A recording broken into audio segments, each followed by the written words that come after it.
എനിക്ക് എന്തുകൊണ്ട് പറ്റില്ല, ഈ മൊത്തം തവയുന്നുണ്ട് എനിക്ക് പറ്റത്തില്ല. എന്നെ പലതും വിലക്കാക്കും എന്നൊക്കെ പുള്ളി എൻ്റെ അടുത്ത് പറഞ്ഞത് ഇപ്പോഴും എന്നെ ചെവിയിൽ ഇങ്ങനെ തട്ടുന്നുണ്ട്. അറിയോ?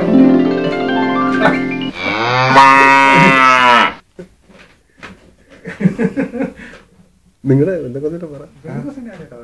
ഞാൻ ഒരിക്കലും നല്ലതാണെന്ന് വെച്ച് പറയുന്നുണ്ട്. ഇപ്പോഴും ഞാൻ ഒരു ഉദാഹരണം പറയാം.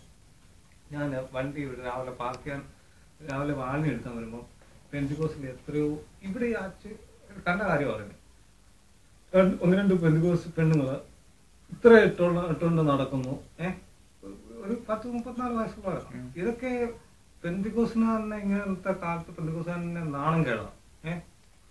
പെന്തിക്കോസുകാരനല്ല, അതെല്ലാവർക്കും നാണം കേട് തന്നെ. ഇങ്ങനെയുള്ള ഡ്രസ്സ് ആഡംബര കാര്യങ്ങൾ ഒക്കെ നാണം കേടാം. പക്ഷെ സത്യം എന്താണെന്ന് ശരിക്കും തിരിച്ചറിഞ്ഞാലേ സത്യത്തെ ദൈവത്തെ ആരാധിക്കുക. ഇതെന്ന് പറഞ്ഞു കഴിഞ്ഞാൽ ഈ പരസ്യരാധന ക്രമം എന്ന് പറഞ്ഞു കഴിഞ്ഞാൽ ചുമ്മാ എഴുതിയ കുറെ വാക്കുകളല്ല, അതിനെപ്പറ്റി ആദ്യം മനസ്സിലാക്കണം. അതിനെപ്പറ്റി ഞാൻ ഞാൻ ചോദിക്കട്ടെ, നീ സ്വർഗസ്ഥനായ ഒന്ന് പിതാവെന്ന് പറഞ്ഞു, നീ ഒന്ന് പറഞ്ഞു. ഞങ്ങളിത് പറയാറില്ലല്ലോ, ഞങ്ങളിത് പറയാറില്ല. നീ ഒന്ന് പറഞ്ഞു. ഞാനിത് എത്രയോ തവണ പറഞ്ഞിട്ടുണ്ട്. സ്വർഗസ്ഥനായ ഞങ്ങളുടെ പിതാവേ, നിന്റെ നാമം പരിശുദ്ധമാക്കപ്പെടണമേ, നിന്റെ രാജ്യം വരണമേ, നിന്റെ ഇഷ്ടം സ്വർഗത്തിലെ പോലെ ഭൂമിയിൽ വരണമേ, ഞങ്ങൾക്ക് ആവശ്യമുള്ള അന്നുള്ള ആഹാരം ഞങ്ങൾ തരണമേ, ഞങ്ങളുടെ കടക്കാരോട് ഞങ്ങൾ ക്ഷമിക്കുന്നത് പോലെ ഞങ്ങളുടെ കടങ്ങളും ദോഷങ്ങൾ ഞങ്ങളോട് ക്ഷമിക്കണം. ഞങ്ങളുടെ കടങ്ങളും ദോഷങ്ങളും ഞങ്ങൾ മറ്റുള്ളവർ ക്ഷമിക്കുന്ന പോലെ നിങ്ങൾക്ക് അത് ക്ഷമിക്കാൻ പറ്റുന്നില്ല. അല്ല, ക്ഷമിക്കാൻ പറ്റുന്നില്ല. നമ്മൾ തന്നെ ആക്ച്വലി ഞാനോ നീയോ ക്ഷമിക്കുന്നുണ്ടോ എന്ന് നമ്മൾ സ്വയമായിട്ട് തിരിച്ചറിയേണ്ടത്, അത് സ്വയമായിട്ട് ആലോചിച്ച് നോക്കണം. എന്നാലേ നമുക്കത് ദൈവം നിരപ്പ് തരത്തുള്ളൂ, നമുക്ക് ക്ഷമിക്കാൻ തരത്തുള്ളൂ.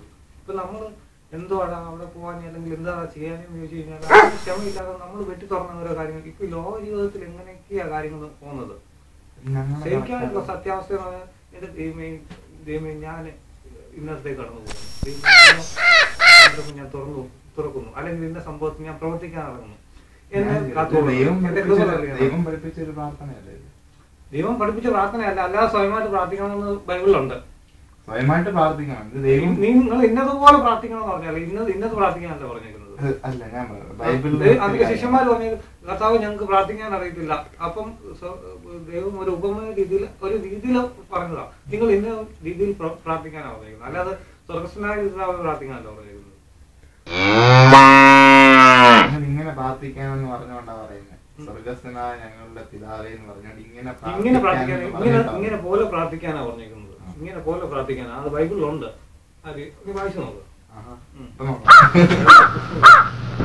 സത്യം ഒരുപാടുണ്ട്, നമ്മളത് ശരിക്കും മനസ്സിലാക്കുന്നത്. പിന്നെ ഞാൻ പറയാം, പെന്തിക്കോസ്ത് എന്ന് പറയുന്ന ഈ പാസ്റ്റർമാരെ എല്ലാം കൂടെ ഒരു ഹാളിന്റെ അകത്ത് വിളിച്ചിരുത്തി കഴിഞ്ഞാൽ അവര് സൂക്ഷ്മമായിട്ട് അടി ഉണ്ടായിരിക്കും. അത് സത്യം പറയാം. ഇവരെല്ലാം മരിച്ചു സ്വർഗത്തിൽ പോകുന്ന ഒരുത്തരും വിചാരിക്കണ്ട.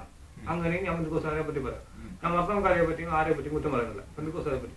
പക്ഷെ പെന്തിക്കോസ്തുള്ള സത്യാവസ്ഥ സത്യമായ ജീവിതം മനസ്സിലാക്കിയവർ ഇപ്പം അവർക്കായിരിക്കും ഒന്നുകൂടെ ഒരു ഇത്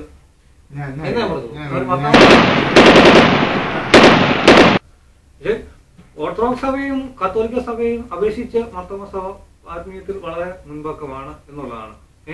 ഒരു ഒരു ഒരു ഒരു പെന്തിക്കോസ്തുകാരിയുടെ ഒരു പാസ്റ്ററിന്റെ ഭാര്യ പറഞ്ഞത് എന്റെ മനസ്സിൽ, അതും എന്റെ ചെവിയിലുണ്ട്.